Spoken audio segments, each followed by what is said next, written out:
Hi, I'm John. This is Nick. I'm Andrew, and welcome to the fourth episode of the J&A podcast.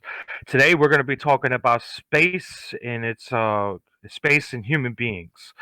And this actually happened completely coincidentally. Nick's the one to pick the topic this time, and today is April 12th, known as Easter, but also it's the anniversary of the first person launched into the space.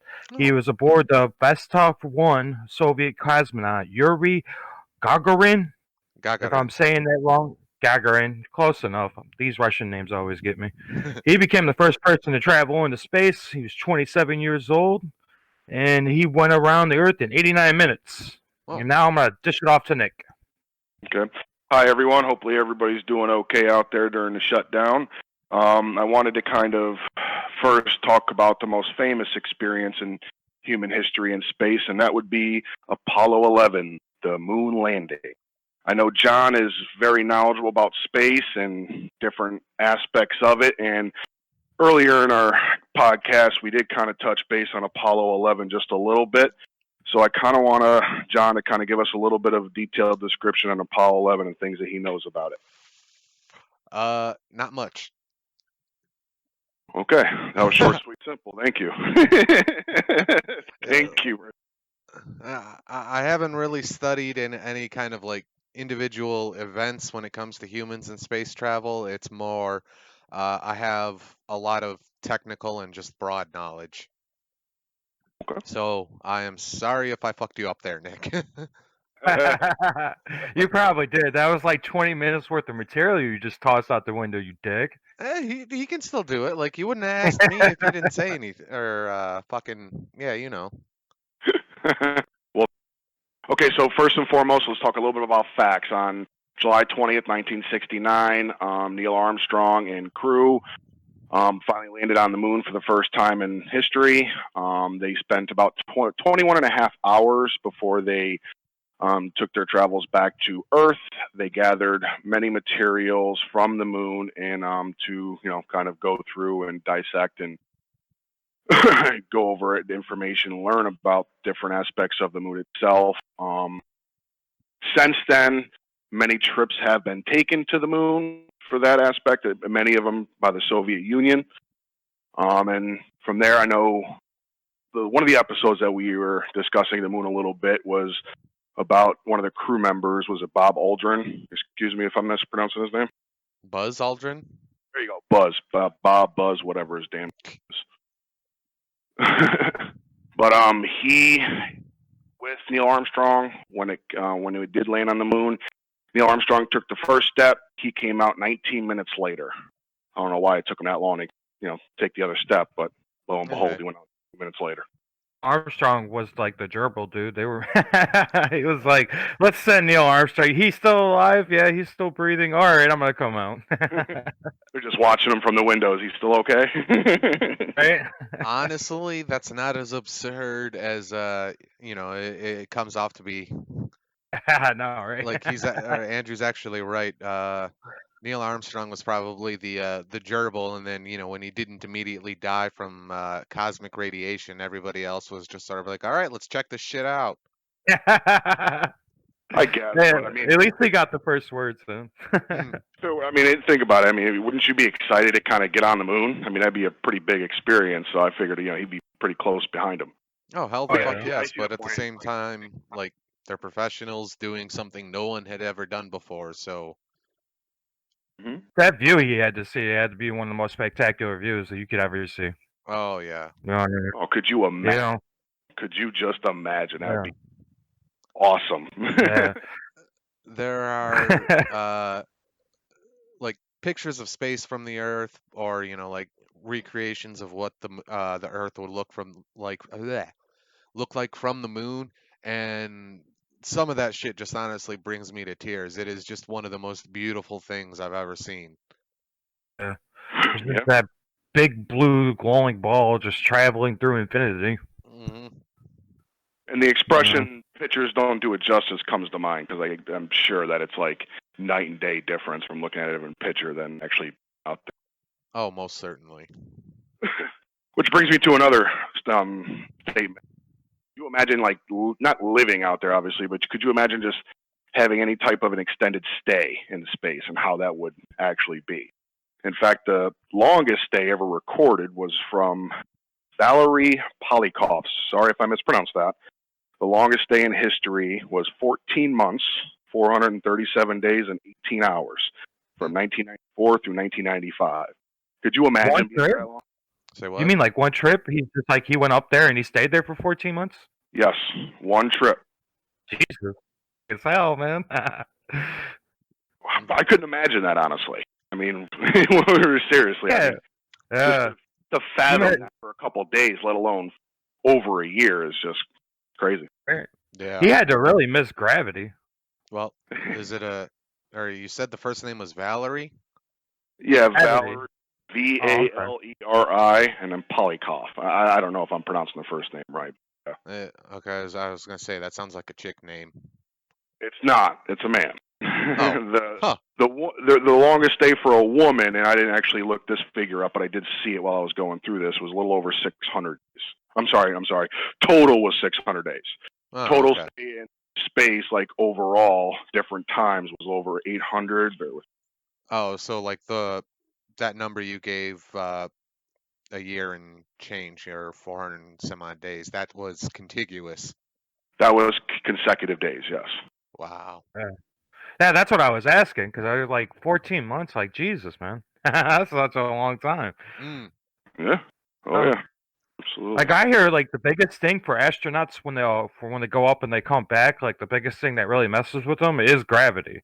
Like Yeah. I hear like a lot of astronauts, like they'll be drinking their cup of coffee or whatever, and they just let go of it, thinking it's just gonna float there, and it'll just sit there and like obviously crash to the floor. I hear that's a big problem with them. Yeah. So that dude's up there for 14 months. Every single thing he's holding, he's just letting go for like 2 weeks. Well, imagine when he actually comes home. You know what I mean? Exactly.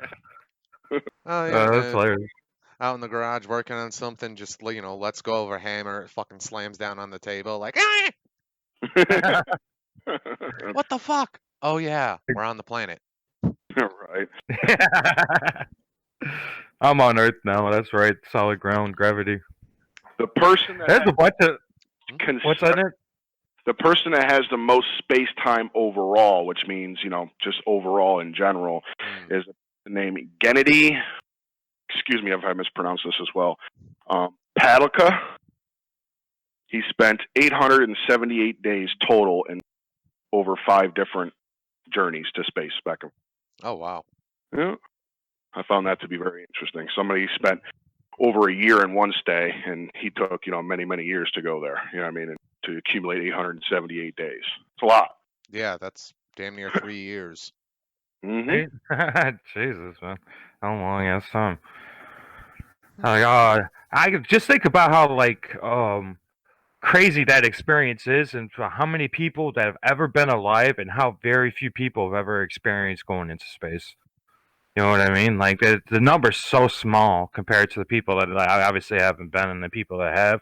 Like I just a random guess. I bet you there's only been like 800 something astronauts, maybe like 1,000, like that been in the space and back.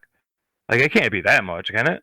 I honestly, yeah, it's not something I'd really thought of. Like, I do know that we actually do manned missions into space more often than you would think, but like, yeah, I would say there's probably no more than, you know, say say 1 to 3,000 people that have actually, let's say, breached the Kármán line.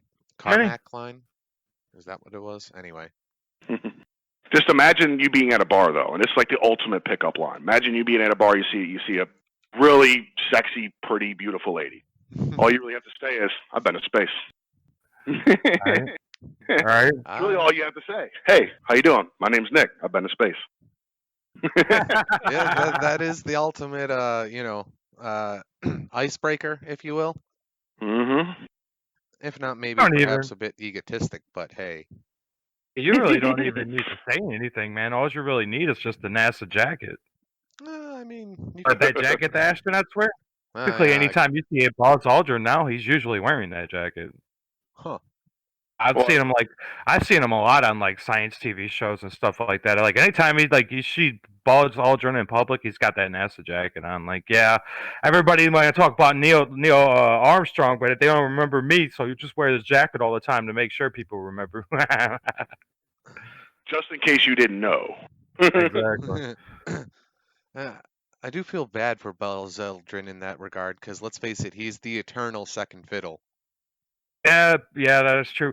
But at least people know his name. Anybody know the third guy's name? Uh, Yeah, I I actually thought that do. too. Not off Oh, the do you? top of my head, but I do have the information because I actually looked it up. You're probably talking about Michael Collins. He was the command module pilot. well, There's only three of them, right? Yeah, you yeah. got Buzz Aldrin, Neil Armstrong, and then Michael Collins. That was the crew. No, and I actually just looked this up. Buzz's real name, his real name is Edwin. Huh. I didn't know Neil A. Armstrong, Michael Collins, no middle name given, and Edwin E. Aldrin Jr. that. Shit. Interesting. I wonder how you got the name Buzz. Never mind. I don't want to know. Yeah, why ruin the mystery? uh, I'm gonna end up hearing a story I can never unhear. Right. Fun. And after that, she started calling me Buzz, and it just kind of Yeah, stuck. that is so wrong. Here's a couple facts, by the way, guys, and one of the that really interests me because you never really think about how far we've traveled in space. And the research I was doing, it kind of just like threw me through a wall because I really didn't know this is really how far. On Apollo 13, they went 158 miles from the lunar surface of the far side of the moon, which from Earth's surface is 248,655 miles. Damn. That's far. That's gotta be the record for this distance somebody's traveled away from the Earth. Farthest distance from Earth ever traveled by humans. Yes, sir. Yeah, yeah, that's crazy. I just seen that fact and it just blew me away. Obviously, we know it's it's pretty far and they do travel very far out there in space, but 248,000 and change miles. That is nothing that I really even fathom. Yeah. I'm trying to come up with a point of comparison. Like, I definitely know that's probably like from the west coast, or if you were heading east, that's a lot of miles. In fact, that's actually like 7 CVS receipts.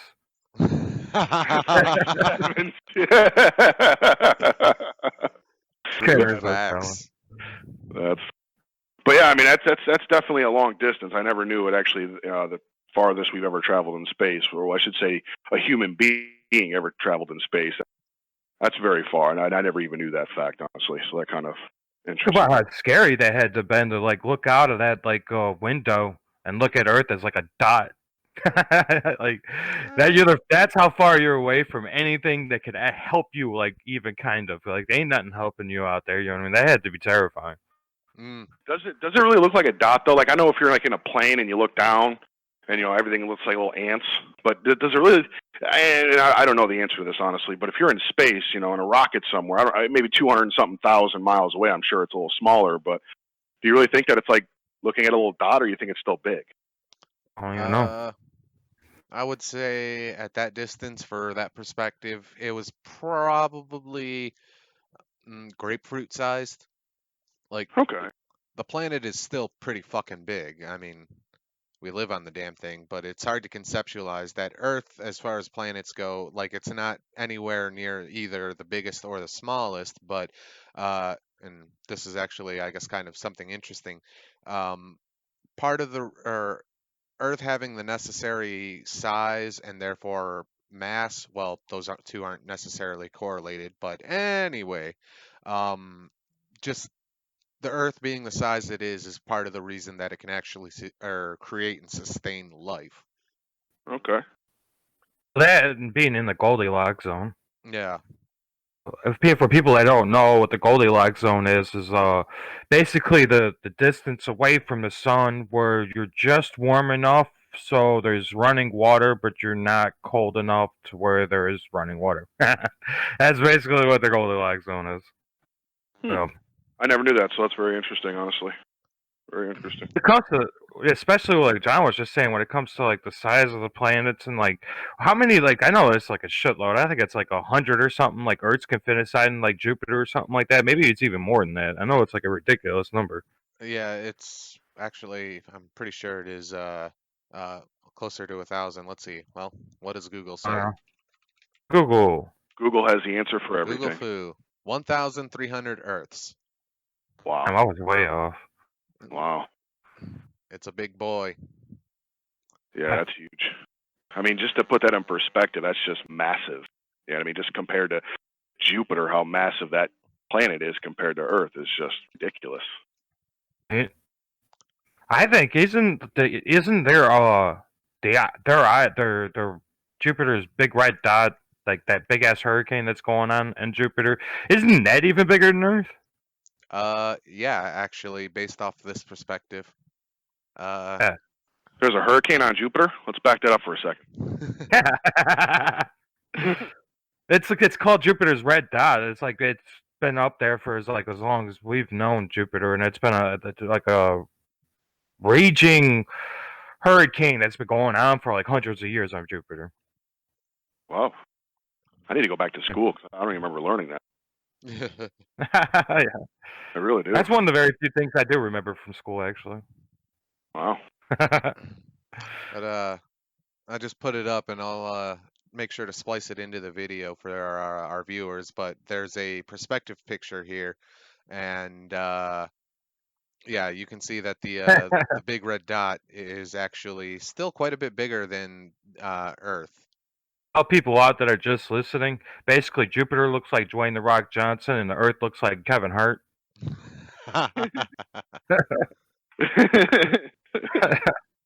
That's funny. Good comparison, buddy. Good comparison. uh, it's one everybody will get. Mm-hmm. So, what's your guys' thoughts on? And I'm not saying this is immediate, but something I was hearing on. I think it was Neil deGrasse Tyson when they were talking about how far we are away from actually reaching Pluto. You guys have any theories on that, or? I said, or go ahead. It's I'm sorry. It's just I think we're really long way from that, dude.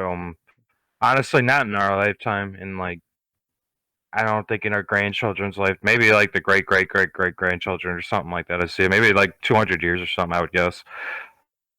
I said in either our last podcast or any one of them anyway, that I thought that 80 to 100 years, and in fact doing some of the homework for this episode because we want to have a certain degree of education. Granted, we're not experts on anything. Don't quote us on anything.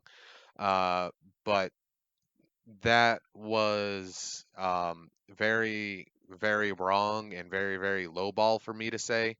Like there are just a lot of different things that space or we need to solve in terms of space flight just to even get to fucking Mars, let alone fucking Uh, Pluto.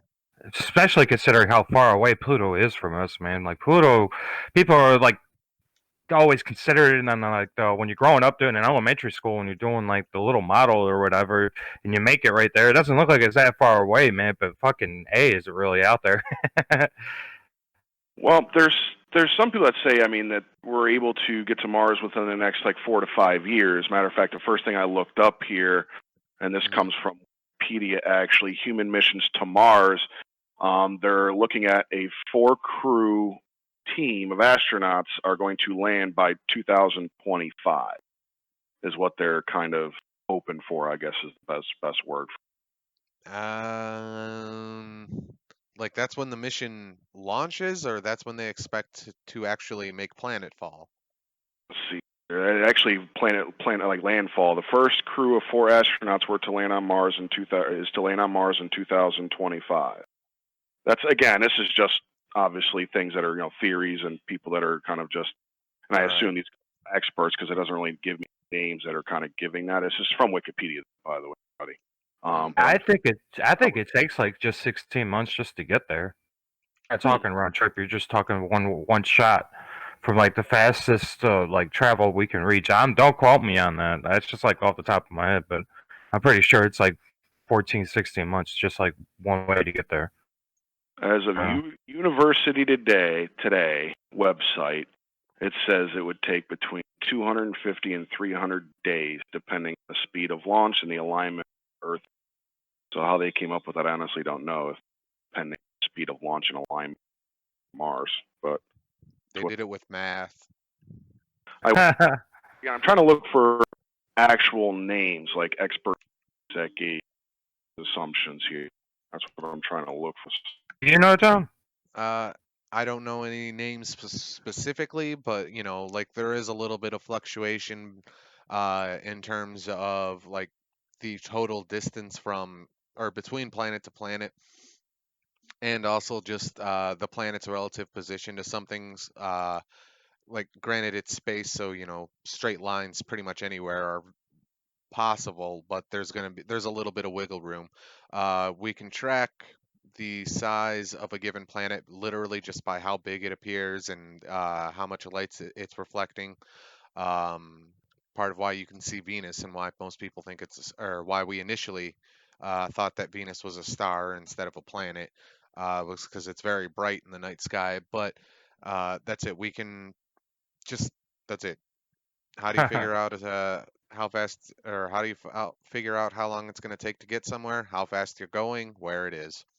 Can't remember where I heard it from. I think I was watching like Discovery Channel or some show like that. Yeah. I know Elon Musk is trying his hardest to get there, man.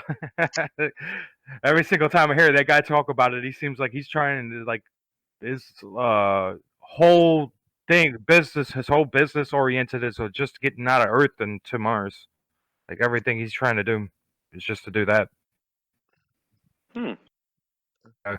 I don't know. Hmm? What's that?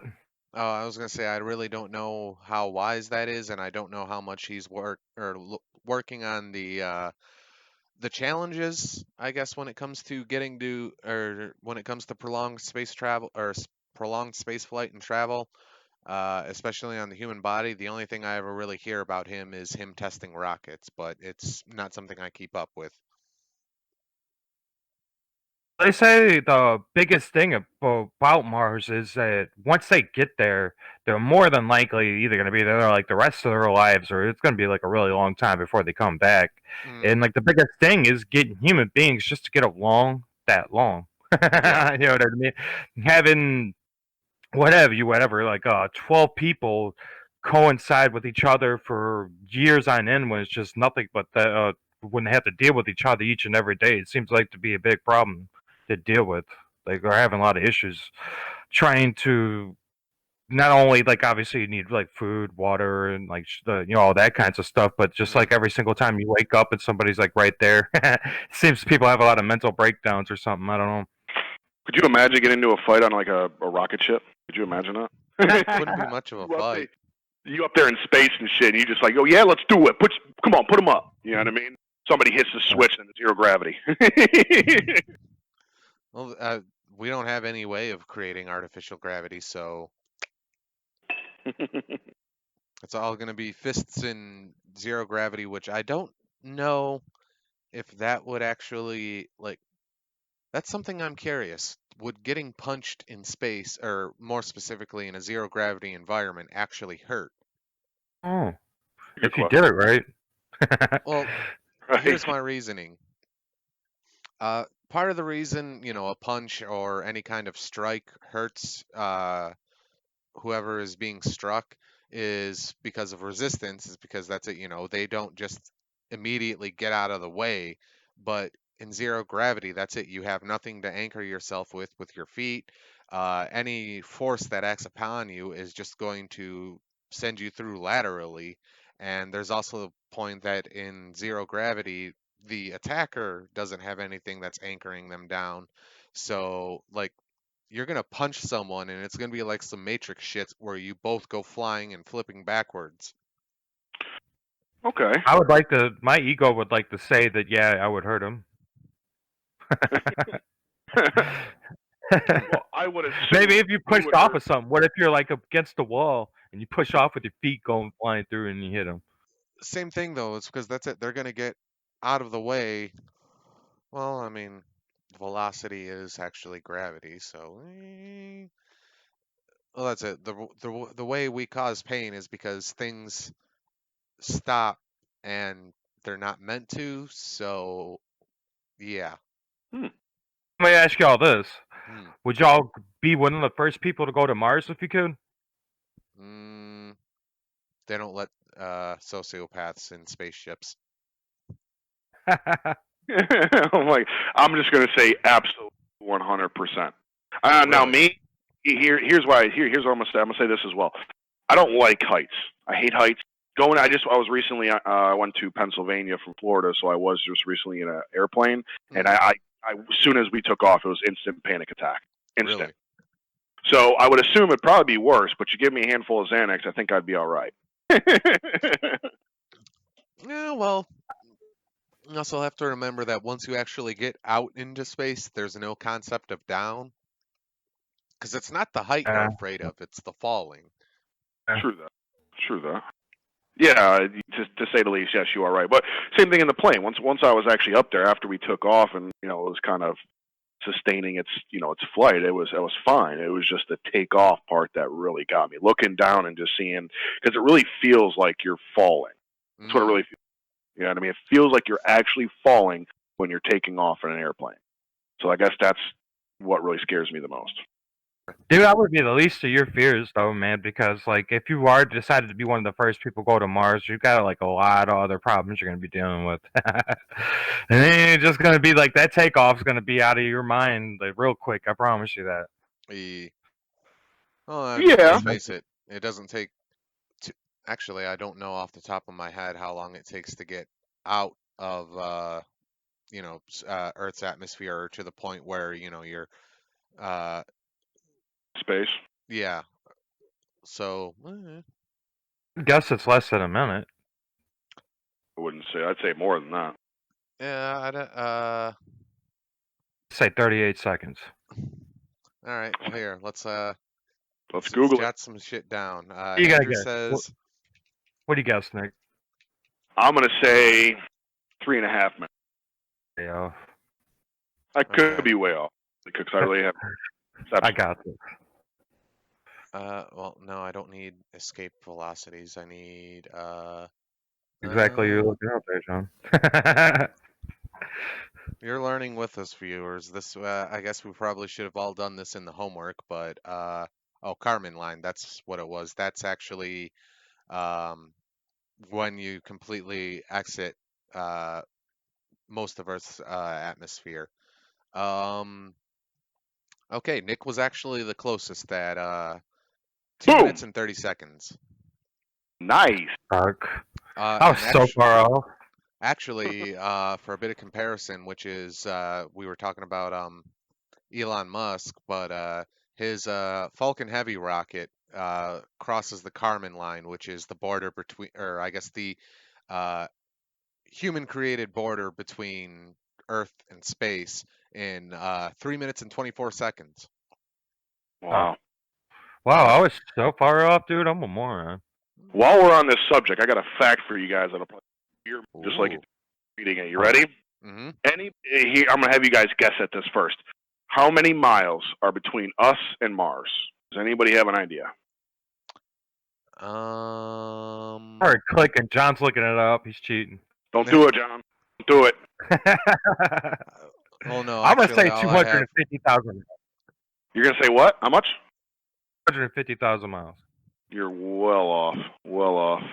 Okay, just for context, the only thing I have is how long it takes in terms of time to get to Mars, and we already said that was 150 to 300 days. In terms of miles, I'm gonna go with say 1 to 2 million. John, you are the closest. It is 35 million miles between Earth Jesus Christ. and Mars at its closest peak. Here's the article from I wasn't like even American. 1% close. From American Psychological Association, even at their closest, when Earth and Mars are approaching one another in their oblong orbits, there are still 35 million miles between the blue orb and the red planet. That is shocking, right? Crazy. Space is big. Next time I get asked like a random question like that, I'm just gonna guess the most absurd fucking number I can. Dude, I'm and so honestly, far up. I was thinking, like when John said between 100 1 million, I would assume that would be pretty absurd kind of guess at it. But no, it's like, wow, that just blew my mind. Honestly, I never knew that. That is actually like I actually feel a little bit more ashamed because I didn't know that because like I do know a little bit.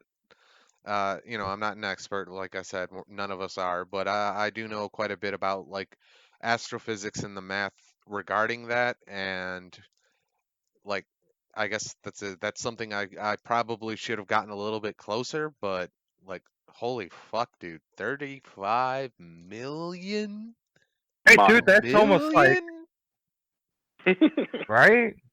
That's like million. almost like 14 CVS receipts.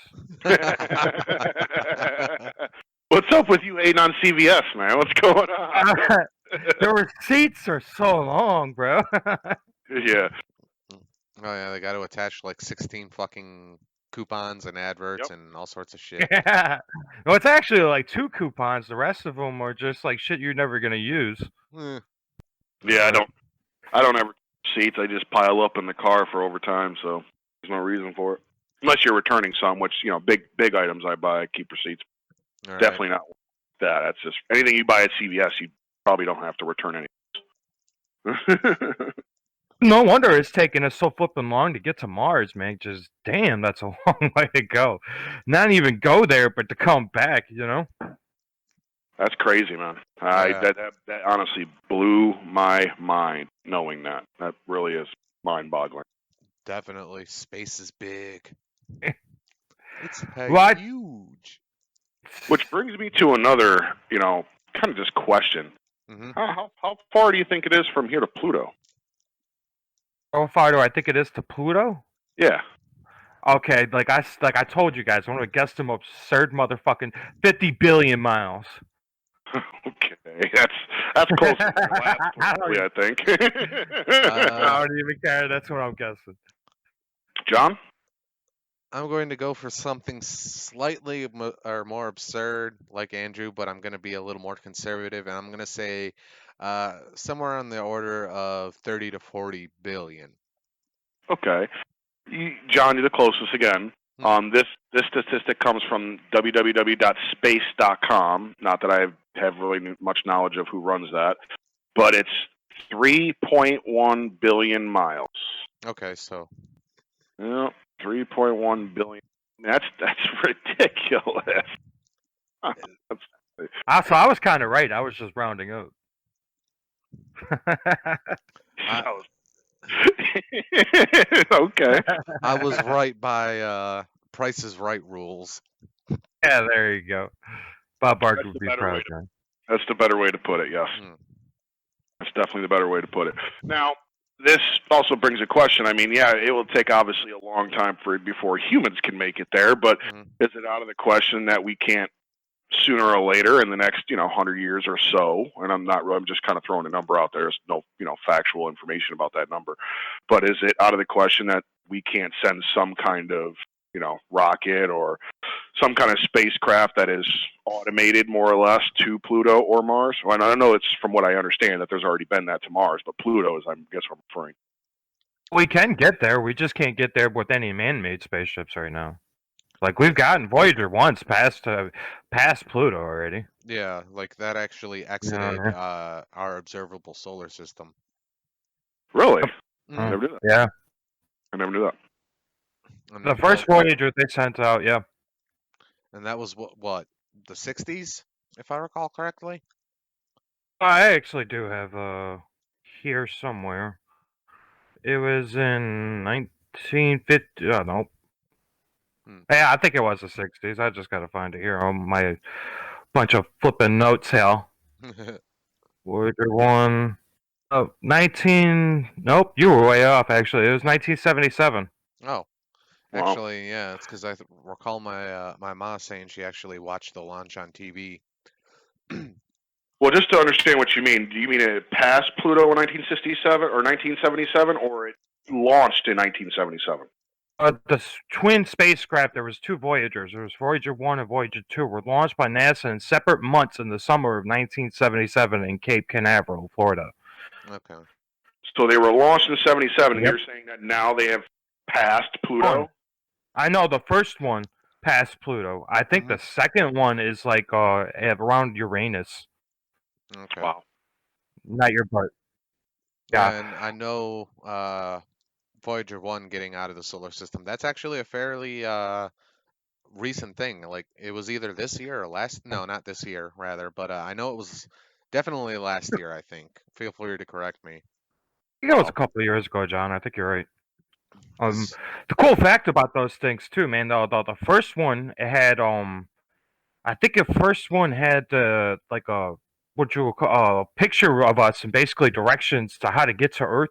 It's like just pictures of like Adam and Eve kind of thing mm, on a plate that would survive space, and it gave us directions to how to get to Earth. The second one, we actually put a gold disc on there filled with a bunch of images and obviously directions on how to get here, a bunch of different languages here on Earth, music and shit like that.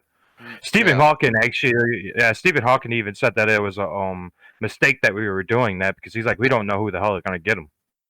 I Yeah. was just about to say that. That might be like a, a bad thing to do, basically. You know, yeah, Giving the Independence aliens a roadmap. exactly. From the For person real, that's exactly what it is too. that drew up that map is going to be like, feel like shit if we ever come like the doomsday here. You know what I mean? Aliens land, and then everybody will just be sitting there going, "Carl Sagan!" I'd be one of the very few happy people. Yeah, right up So, until John- you were enslaved and anally probed. Hey, Oh, I'd be happy for that minute, before all that shit happened. So, John, you really never answered the question. Would you like to be one of the first person or people to go to Mars? No. No. Why is that? Why wouldn't you? Being trapped in, a spaceship for that long, I'm kind of claustrophobic anyway. So, not to mention that's it. Like I kind of in general hate people. Uh, so it's just, yeah, like fucking. If anybody was going to be the serial killer and end up murdering the whole crew, it'd probably be me. Jesus. Okay. Okay. Yeah, That's good thing information it's not to a know. big crew, honestly. Usually like a couple people with you. I mean, let's say it was Andrew or me and Andrew with you. Would you down? I just took Mm, some mental notes of John now. You're never going to be able to erase that forever. all I'm saying is there's a reason I'm a social recluse. All I'm saying, there would be a reason why you'd be wrapped up in chains. Well, you couldn't necessarily do that because that's it. Fucking, you can't have non-productive members on like a ship or anything like that. We actually have a good parallel for what extended flight travel would be like for in terms of living conditions and stuff like that because we have submarines who will go out for year-long missions doing what the fuck ever it is the US government is doing with year-long mission submarine missions, but it's still a good parallel because let's face it, you are confined to the ship, and the outside or the environment outside of the ship is hostile. Granted, water won't kill you quite in the same way that space will, but at the same time, unassisted, you are not going outside of a submarine if it's at, operating depth. Well, I would Yep, man. at least chain you up while we're sleeping. Mm, Well, you actually have to be strapped into a bed when you're in zero gravity because that's it. Otherwise, you'll just float around. Okay. Okay. Well, I have comfort knowing if that ever happened, she'll be strapped in. Andrew, let's ask you that question, sir. I mean, would you like to be one of the first people to ever take the trip to Mars? I would if I could be the first person to step on Mars, because that way it'd be like Neil Armstrong and my name would get remembered. But I don't want to be Buzz Aldrin, so if I can't be numero uno, they can go fuck itself. Hold on. If somebody was designated to walk out first, you would not be in. Exactly. So that'd be a big no for me, man. Like we were just talking about, like with the moon landings, what Neil Armstrong actually was, man. He was a gerbil. So all those first people there, man, they're just like the space monkeys. Let's see if we can get them there without dying, kind of thing. You know what I mean? I don't want to be that guy. So you want to be the gerbil? No, I would not be. Not. I mean, if I can like get my name, I can't pass up a time. I cannot pass up the moment to be the very first man to step on Mars or another planet. You know what I mean? I can't pass that opportunity up. So if I was even that chance, I would take it. But if I don't have that chance, I ain't doing it. I'm gonna, I think the same way as you, except for if whether I was first, second, or third, I would still want to do it. I mean, that's an accomplishment. Whether you're first, second, or third to take a step on Mars, that's an accomplishment that is just, that's a big deal. You're still one of the first humans on a planet that isn't Earth. So like, there will be streets on Mars named after you. Right? Shit like that. Yeah, that'd be about it, but nobody's gonna know what that name is. It's just like the third chap that was on the lunar module. Ain't nobody knew what his name was. You knew the first two. That's all we want to know. Human beings are weird like that. Well, I mean, by the same token, like okay, yeah, Neil Armstrong was the first one on the moon, but you don't really hear about him anymore. Buzz Aldrin is the one that's really in the public eye, and I would argue that sounds like Yeah, Mike Collins, and granted, I do not know anything, but it sounds like he came back and just kind of, kept going about his business. that's true. The Buzz Aldrin's practical everywhere, man. I'm thinking he's even been on like Ancient Aliens and shit too. So it's Yeah. practical everywhere. Yeah. He's even claimed that he's seen some stuff out there. Hmm. Aldrin, yeah, he says, I can't remember, he's either on the way there or way back, but he said that he's seen like a flying spacecraft cover outside the lunar module for a while and take off. Whether or not you believe him, I would assume that they would, people that have gone to space, especially that have traveled far in space, not just exit the solar or the orbit and then come back. You know what I mean? But anybody that had any kind of extended stay in space, I would assume they would. they're definitely going to see some things that they're not used to seeing. That's for damn sure. That's 100%. God knows what's flying out there. I like. This is a line from Rick and Morty, dude. Everything is in space. Everything's in space. You know what I mean? It doesn't mean there's woolly mammoths floating in space. What it means by that is like everything's in space, man. Earth's in space. Everything that you know it is in space. You know what I mean? How very philosophical. I know. Kind of a stoner thought, I too. gotta say that. I'll get my secret away. That's funny. I hear they're also trying to make new missions to go to the moon, and even start talking about making some bases on the moon's surface. The bases I can understand, but I don't understand, I guess, kind of going to the moon for the sake of going to the moon. Like, I mean, I get it. We did it the first time because nobody else had ever done it before, but like lunar tourism, hey, we went to the moon. Dude. Actually, the most time spent on the moon, there's two people, Harrison Smith and Eugene Cernan, excuse me if I mispronounced that. On Apollo 17, they spent 17 hours total on the moon and performed 3 walks, totaling 22 hours actually walking. Oh. They even played golf and shit too, didn't they? I don't know that. That would be definitely pretty cool, honestly. I know they played golf on the moon. I just don't know which Apollo mission it was. I didn't know that, honestly. I'll have to check into that. But that's actually really cool. Imagine it. Yeah. That 100% happened. Yeah. Would you imagine driving a golf ball off the moon? I mean, that's just awesome. I imagine that would be something you got to be really careful about because that's fucking the moon's got a lot less gravity than Earth, and in fact, most of the gravity you're feeling on the moon is from Earth. But like you could literally drive a golf ball out off of the moon. This time, if you swing, you really can't fucking die. That's funny. Oh shit. That's true though, man. Like he's right though, man. Imagine you're on the move, like going off with a 9 iron, and you just take the wrong swing, and whoop whoop whoop whoop whoop, you just start floating around like fucked up.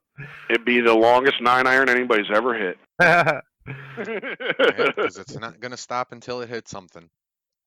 That's true. That's true. I mean, I wouldn't be any different than all the asteroids and things that hit the Earth on an everyday basis anyway. So maybe not every day, but every year basis. I mean, isn't there like something like 50,000 pieces of asteroid hit the Earth every single year? Something like that? Oh yeah. Most in the ocean, of course, Yeah. but I mean, it would hurt if it hit anybody. That's for sure. I'm not, trying to downsell that, but I don't think it'd be any different, honestly. Well, assuming okay, let's just, spitball and say this golf ball could actually survive atmospheric reentry, which honestly there's a pretty decent chance that it could, because it's small and it doesn't have a lot of weight. You don't have to worry too much about friction. Um, like it would probably actually or survive reentry, but again, don't quote me on that. It probably would be lethal, actually, because that's it. It's still a projectile traveling at terminal velocity. I've heard a lot of times that they were actually due for like another not I don't want to say planet killer, but we're due for like a huge like massive asteroid because it's been a long time since it's happened. And it's something that's happened periodically in Earth's history. Hmm. We're just on this very like human beings, man. Like we're on this very small amount of time than the Earth's actually been here. The Earth's like 14 billion. No, I'm sorry. The Earth's like 4 billion years old. I mean, we've been here like what is it? Like a blink of an eye compared to like what how old the Earth really is and how many times it's been. I mean, that's what's taken out the dinosaurs. I've heard that somewhere it's had the Earth's been through like 3 or 4 like species killing asteroids before it's happened in Earth's lifetime. It's like asteroids hit, it's basically wiped everything out, and like it's things come back to rise from that and so on. The Extinction asteroid events. that the asteroid that took out the dinosaurs 66 million years ago was 9 miles in diameter. It's a freaking big ass rock or asteroid, whatever. They even It is think a that we rock. might have been. They even think that we might have been hit like 20,000 years ago. They're starting to show a lot of new evidence show that about 20,000 years ago we had a massive wipeout of a lot of animals that just mysteriously like vanished from the that they went extinct for absolutely no reason. It's not like something that's like accepted in mainstream science yet, but there is a lot of new evidence starting to suggest that's happened not so long ago. I never knew that. If anybody's into it, man, Graham Hancock and Randall Carlson, man, Google anything about them, dude. They're really smart guys. They have a lot of information about this pretty cool stuff. But that's the thing that really scares me the most, man. I don't get scared over aliens or anything like that. I get scared over the damn asteroids and like because we were just talking about how long and massive space is, billions of miles in each direction. I mean, it could be one heading to hit us tomorrow, dude. We'd have no idea. We'd have a pretty good idea. Yeah, I heard like Neil deGrasse Tyson even talk. He was like, dude, like the space is just so big. He's like, we can't like see in every single direction. We'd have Right. no idea. Hmm. Uh, that's what scares me the most about what's out there and what could like come and get us. Something like that. I would assume with all the satellites out in space, they have some kind of sensors to detect something like that, right?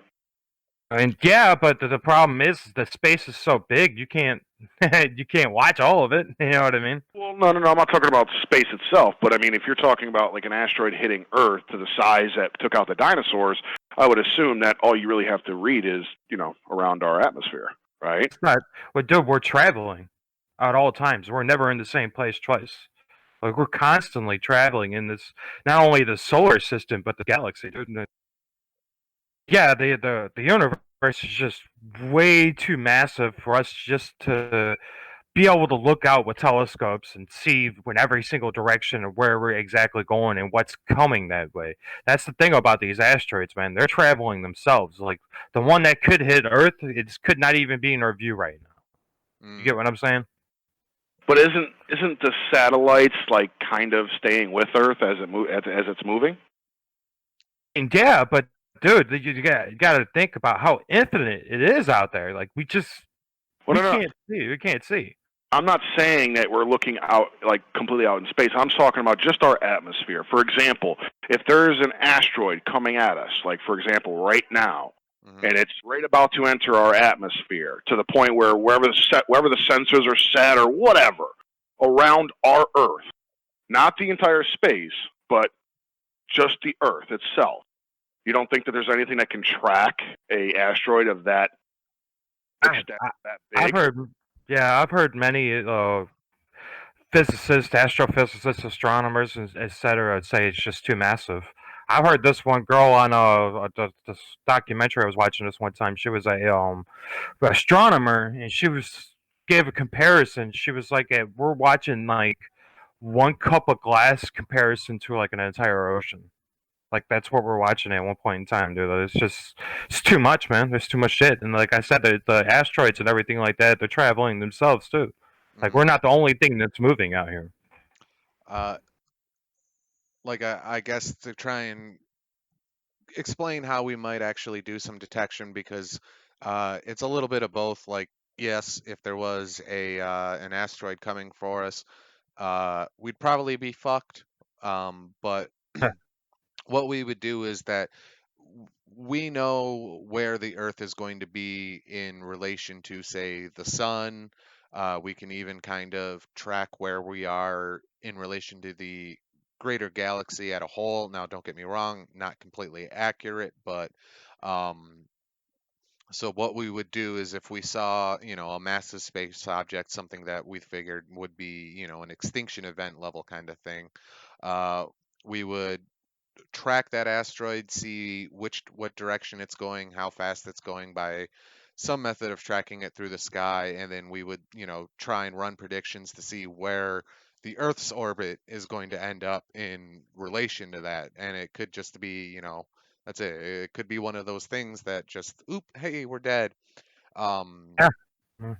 there is a story that I greatly enjoy called "Guiding Rainbow's Light," um, and one of the major plot events that happens in that book is that that's it. There's an asteroid that's on its collision or on the collision to Earth, and the story itself, it's more character driven, but it goes into kind of like what we would have to do in order to do it. Like in the story, I believe there's like a 2 or 3 actual year um, warning period. Like somebody figured it out. Uh, basically, they did all the things in the book to say or to say that yes, this is happening. But it was, just sort of this monumental thing, like, resources from all over the planet, the greatest minds. The way they ended up resolving it in the book is that they actually built a space station with a giant plasma cannon to shoot the asteroid. It was also, That's pretty cool. That is pretty. That is pretty cool. I do want to ask you guys a quick question. mm, It's kind of back to Mars, if we will. How likely, and this is obviously all theory based, but how likely do you think that there may have or may be life on Mars? pretty damn. Pretty damn likely. At some point, yeah, especially because that's all of our studies have suggested that at one point there was, in fact, liquid water on the Martian surface, because that's a, there are trenches and stuff like that that could have really only happened from Hmm. water soil erosion. So, uh, if water was there, there's a pretty good chance that life was there. I bring this That does. up I because mean, 100%. right, the reason why I bring this up is because I seen this article on the planets.org. Don't Hmm. know how reliable it is, but it's basically an article. And it says in 1986, NASA found what they thought may be fossils of microscopic living things in a rock recovered from Mars. I don't know how true that is, but I think it might be likely that there is. Andrew, what do you think? Um, I think it's just pure speculation. That's all I can really have. I mean, without any evidence, really. I mean, like John was saying that about like there being water on Mars, and he's right. Like, generally, as far as we know, if there's water, there's life. But we're the only example that we know. Mm. That's it. You know what I mean? We only got all our frame of reference is here.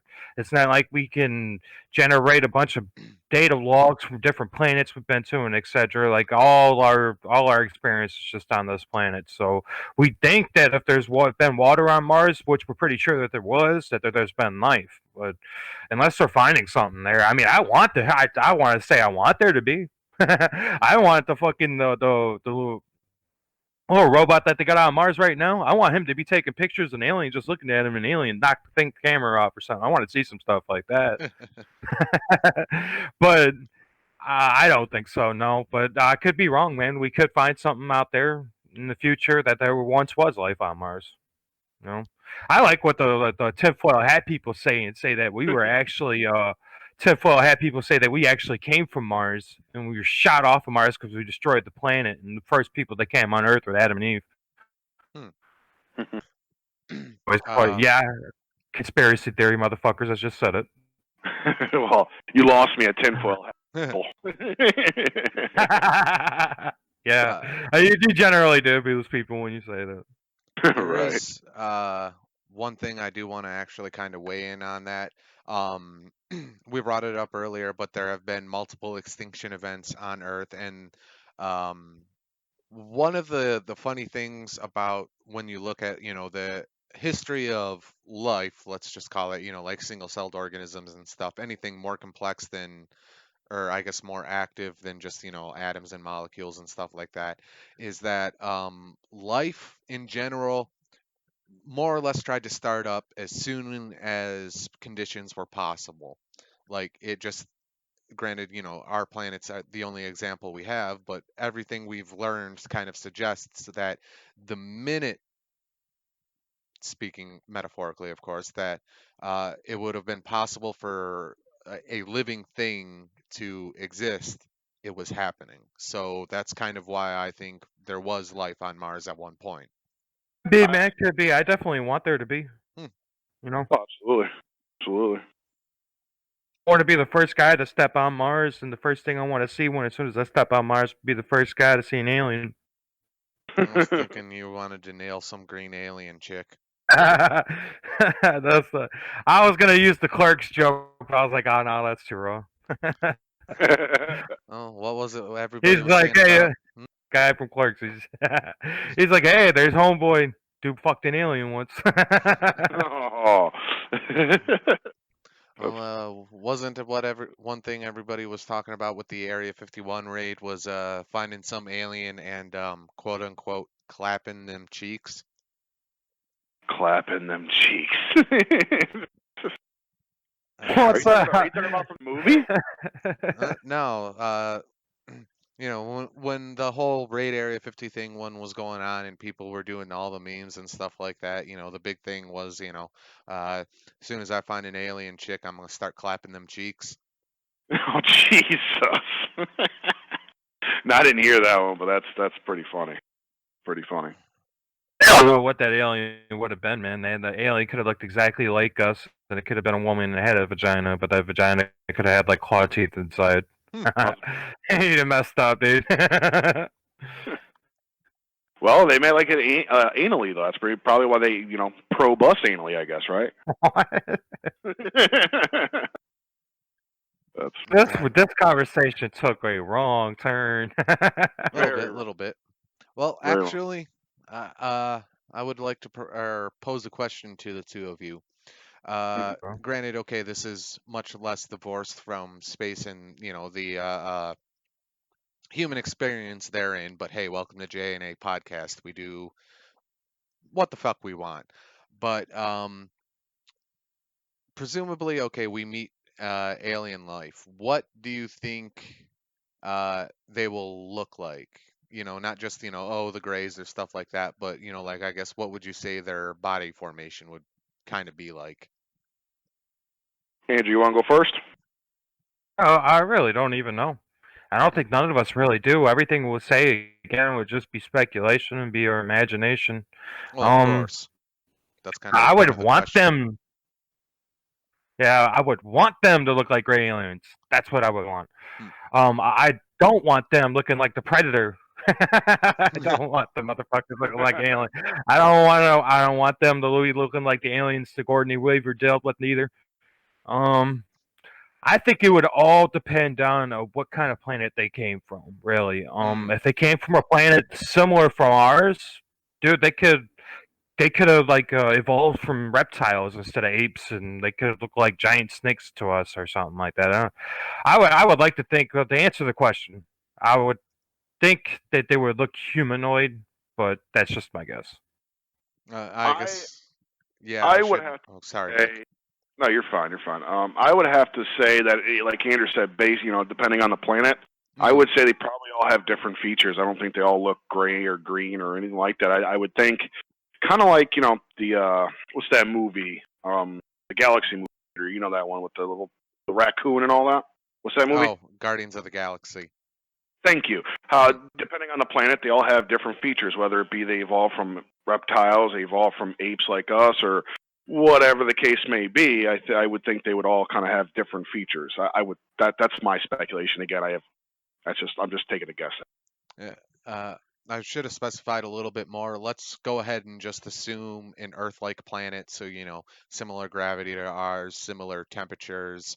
Uh, that's it, just Earth-like, because that's it. Life will evolve to meet the demands on it. So if you've got a planet that's got, like a really dim sun, or a planet that is freezing in certain areas, but has temperate zones, that's obviously going to change things. So I guess more specifically, like an Earth-like planet. It would look like us, but they would be purple. It would Hmm. start a whole new form of racism. That's funny. Oh God. Yeah, all those Southerner people be like, damn those perps, taking all our jobs. It's them grapies. Some grapies.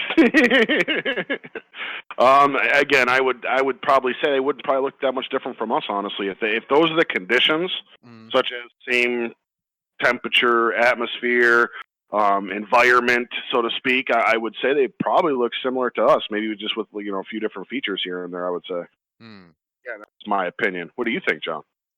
Uh, I would definitely say, yeah, they would probably be more humanoid in nature, but it's also possible that they would be something more like four-legged, or perhaps ape form, if you will. Uh, there's some evolutionary advantages to the human bodies. Uh, Overall, let's just say construction, or not necessarily construction, but layout. I mean, well, one thing we kind of fucked up, we put an amusement park right next to a waste disposal plant, but barring that, um, like our Because eyes. Hmm? the point, that's a good point to point out there, John, is that like our disposable thumbs, Mm, just that evolutionary trait has helped us evolve so much. Being able to grasp things to make tools and be able to use weapons and so on. There are like evolutionary traits that we do have that could be universal. You know what I mm, mean? Like our general sight seems to be like we have our the way we see, we're able to see the way we are, like especially with like our peripherals and everything for like movement and stuff because of predators. You know, that's how we evolved. At least that's what I've heard. yeah. So like there are some like evolutionary traits that could be like just universal to every like intelligent being, if you would say. You know what Oh, I mean? yeah. Like that's it. Our eyes are, or we grew vertically because being taller meant that we could see farther. Our Yeah. eyes are close to our brains because uh, just like there is actually a little bit of travel time, which is a fun uh, not psychological, philosophical question is that everything you see is constantly in the past, but uh, like it's advantageous for that. Our major internal organs, except for the stomach, are protected by bones that also add to our structural our rigidity. Like we're not the best on this planet by any metric, but we are the best generalists. Like our eyes might not be as good as like birds of prey or stuff like that. Our hearing might not be as good as like bats or dogs or anything like that. But we hear good enough, we see good enough, and the biggest weapon that we have is in fact our brain. Like that's just how it is. Yeah, yeah, yeah. That was very true. Yeah, it is. I'll go. Mm. What? How long do you guys think it'll be before we are visited by aliens? Let me ask you that. Like, how long do you think it's going to be? We're going to have to wait till we travel out to find something, or do you think something eventually will find us? There's a couple answers to that. One, on the predication that they want to come here and want to be acknowledged by us, or not. I mean, of course, you have many, UFO sightings, and there's many people out there that say, "Oh, I had contact with aliens," or this happened, this happened. Well, whether you believe it or not, there are people out there that say that. So, Mm. how long would I say? That would be based on the fact of, would they want to come here? Would they want to, be acknowledged by us? I guess that would be a better way to put it. I'd say not long out. I would assume, if I had to take a stab at it. Uh, uh, I would say, okay, let's just give this the best case scenario. Actually, you know what? I'm just gonna go ahead and say it how it is. Uh, There you go. Space is big. Like we got our mind blown by just how fucking far away Mars and Pluto were. So space is huge. So any kind of alien civilization, and we brought this up with what Voyager 1 had and Voyager or the other Voyager, in terms of the location of our planet relative to uh, major cosmological things. One, somebody has to be looking. Two, space is fucking huge, so we need to be like throwing that shit out like AOL discs back in the 90s. And three, um, even then, like the odds are low. Even if we assume that, like 10% of all the exoplanets that we found that actually did bear life and were on a similar evolutionary course to us, um, I don't know if we'll ever run into aliens at all anyway, just because space is that huge, and that's assuming that there are aliens that life did evolve on other planets. You'd be under the speculation that we would our technology would have to evolve enough for us to be able to travel to find Hmm. it ourselves. Yeah, or that like we always think of advanced aliens that they just or had the time, or for some reason they were able to create technology greater than humans, um which I mean is certainly possible, but like, okay, even if we really mastered, or like let's say it was possible to travel faster than the speed of light. Somehow we found a way to do it either through like the Albacore drive or antimatter, who knows. Um, there's still a lot of territory to cover. Oh yeah, Hmm?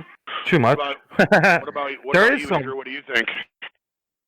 Um, I don't know, man. There's like again, man. Like we keep mentioning it, but there's that one and what I actually think will happen. I don't know, man. I think UFOs have been here before, so I think it's already happened.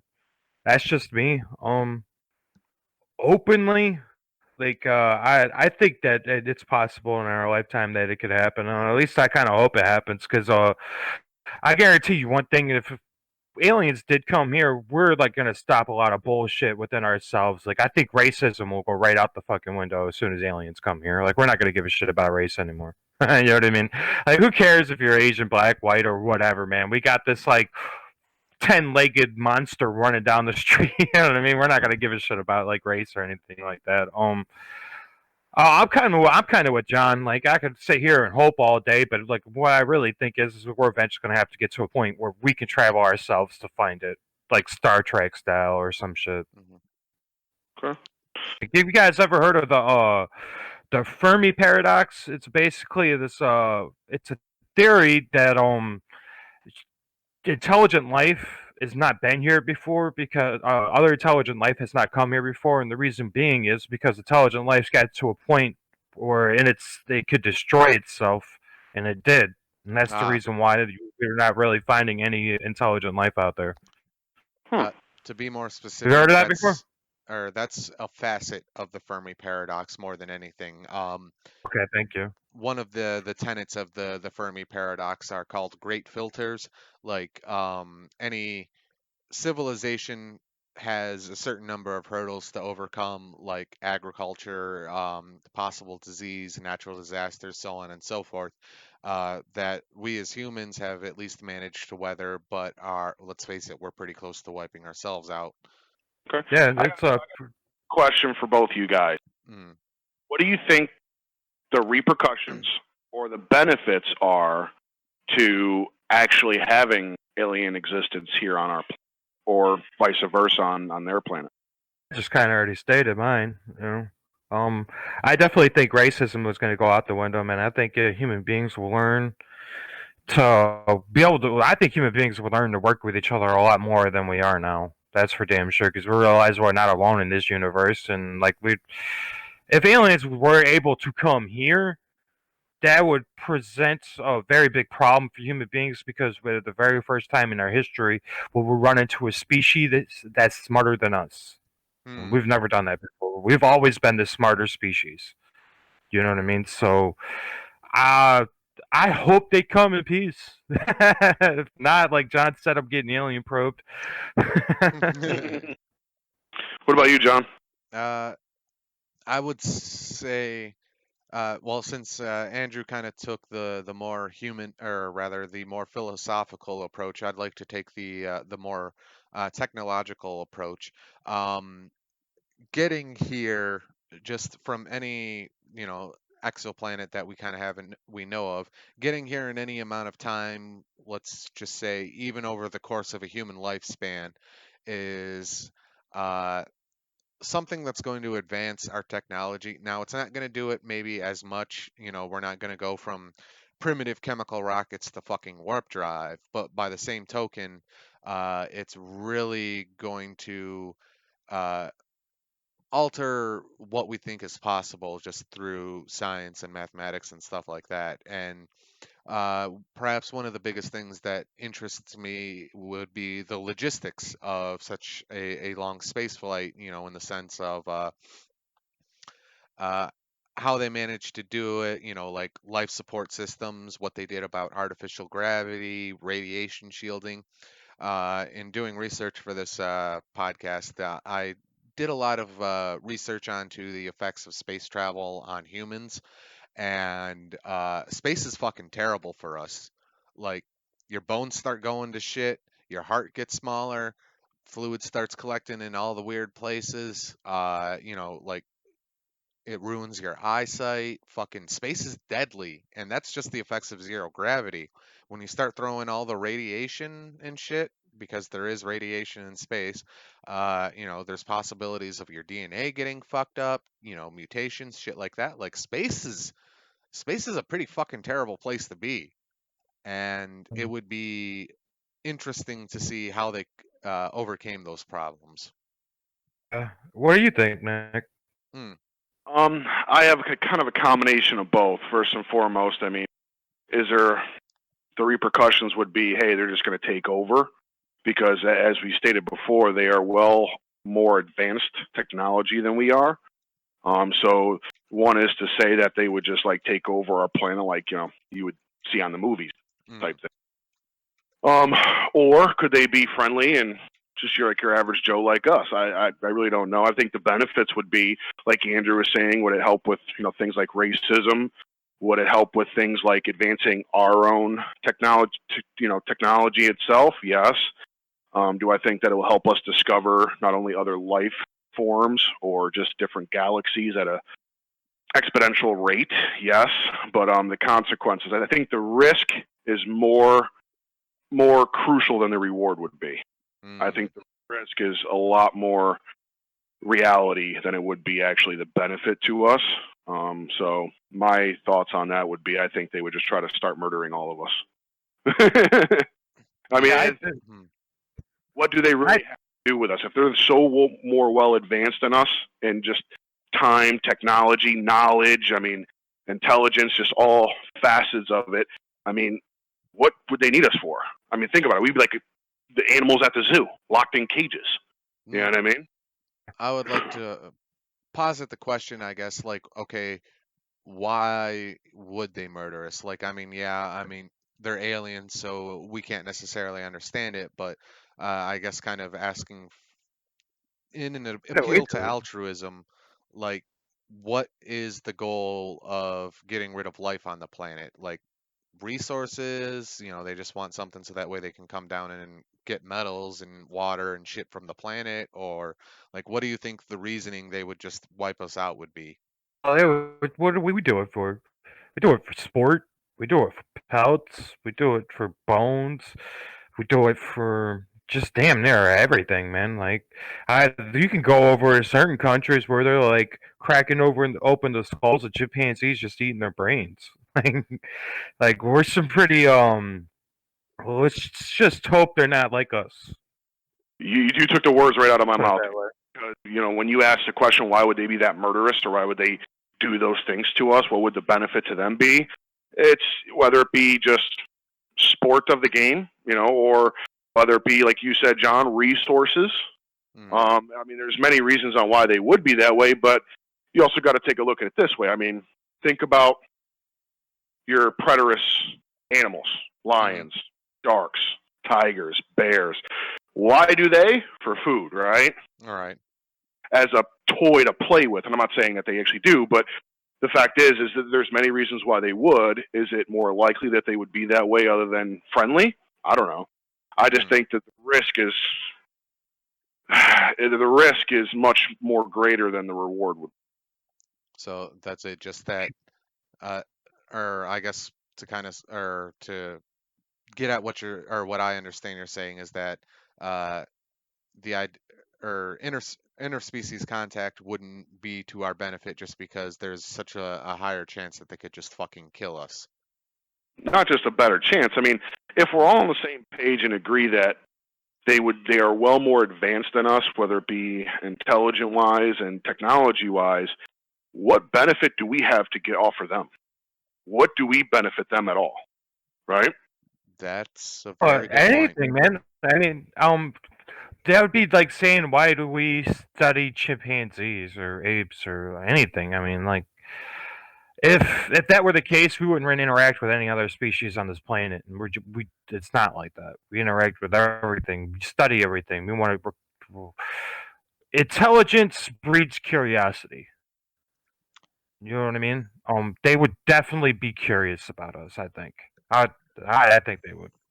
Uh, I think that is actually a good point. Is that okay? Let's just assume they're like us, and they assumed, they were the only species in or in the galaxy or the universe, or only intelligent species rather. And then they run into some other motherfuckers who can, talk and walk and do calculus. Like, that'd be a crazy big event, and they're Uh, just gonna. I don't think so. Well, you want to maybe not. study it? Hmm? Maybe not like at sight off us, but think about what we do to animals, for example. I mean, yeah, and nowadays we're a lot less lenient on them, but Hmm. like Andrew was saying, there's places in other countries that they literally saw off heads of chimpanzees just to eat their brain. Mm. You got Japan killing whales for their fat. You got China and Japan killing sharks for their fin because they make shark fin soup, right? I mean, we slaughter cows and pigs on everyday basis. We breed them just so we can keep eating them, right? Yeah. So, is it one to say that it wouldn't be the same? I'm not saying it would be. By the way, I'm not saying it would. I'm not saying that they won't be curious enough to, just like us, that oh my God, it's a big deal. We have people or things that can walk and talk like us that are not from our planet. Mm. But again, it's the risk I think outweighs the reward on this. I really. There are Okay. plenty of smart people out there, man, that do think that intelligence brings peace. That intelligent beings would be peaceful. There's a lot of smart people that think that, you know what I mean? But not all of them are like that. I know Stephen Hawking was terrified of alien life. You know Mm. what I mean? He talked about it often, and he did not want us to be visited because he said anything that's smart enough to come here from outside of our solar system is pretty much smart enough to be able to wipe us out if it wants. So. Mm.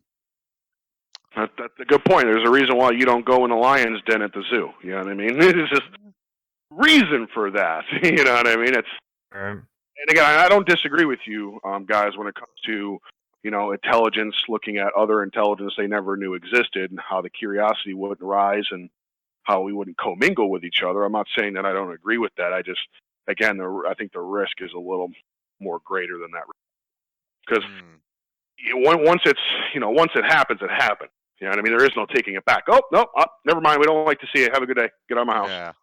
Yeah, there is none of that. You know what I mean? It's they're right there in front of you. They're going to pick and choose what the hell they want to do, or what it wants to do, whatever. That's true. Well, all right, ladies and gentlemen, we're going to go ahead and put a cap on this. Thank you very much for listening. Please like and subscribe. Please give us a comment down in the videos if we got anything majorly wrong, or if you just want to interact with us.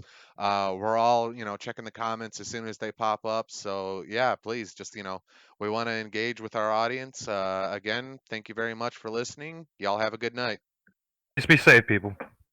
and be kind to each other.